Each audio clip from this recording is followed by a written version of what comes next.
is one way many people make their money grow, and there are some strategies that work better than others. But what about borrowing money that you can use for investment purposes? Here to explain is Peter Sashecki with Everything Financial. Good morning, Peter. Good to see you. Good morning. Nice to see you. This is an interesting technique. So is this a tax strategy or an investment strategy? It really needs to be a tax strategy. If you make money from borrowing money to invest it, consider that a bonus and, run out and celebrate. But it needs to be, first and foremost, a tax strategy. And that's the only way you should look at borrowing money to invest. Okay, so what are we talking about here? How does it become a tax strategy? Well, when you borrow money, and we've talked before about home equity line of credits, that money borrowed for investment purposes, the interest on that money is tax deductible.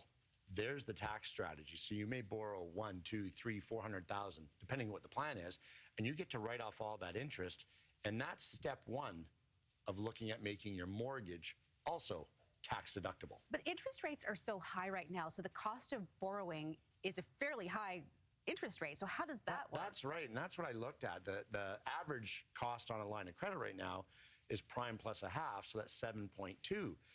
But think about it this way, Keri. If you can pay 7.2 and it saves you 38%, if that's just an average tax bracket for the average person, would you rather pay CRA 38% or pay the bank on your home equity line of credit 7.2?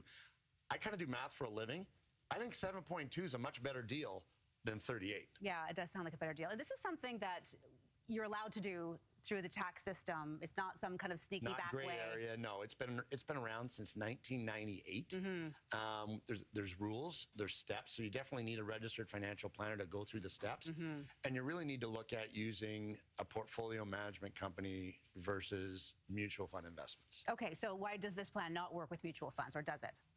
Well, for mutual funds, you don't get to write off the fees. So not only with the portfolio manager, you getting your 7.2%, or we call that the carrying charges of the investment, you also get to write off the management fees with the portfolio manager. You don't get to do that with mutual funds because the fees are hidden, embedded, and no one really knows what they are. So CRA doesn't allow it. But the other thing, because this is a tax strategy, you need the money to be liquid. With no fees, you can cancel at any time with no penalty, walk away if it turns out the market, the environment, or just your own personal life, it's not the right situation. A lot of times you can't do that with mutual funds. There's the hidden, there's back-end fees, there's transfer fees, there's all these things.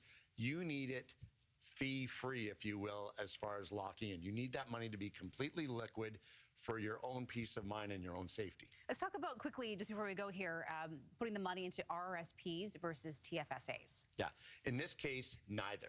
You can't put the money into RRSPs or TFSAs. It's not tax deductible. Okay. It has to be put in a non-registered, and some companies call it taxable, but a non-registered investment, earning capital gains, earning interest, and that's part of what makes this a tax deductible strategy. And again, we talked about liquidity. TFSAs, yes, they're liquid, but you can't write off the interest. Right. But RSPs, not liquid because of the tax penalties involved. But here's a good idea.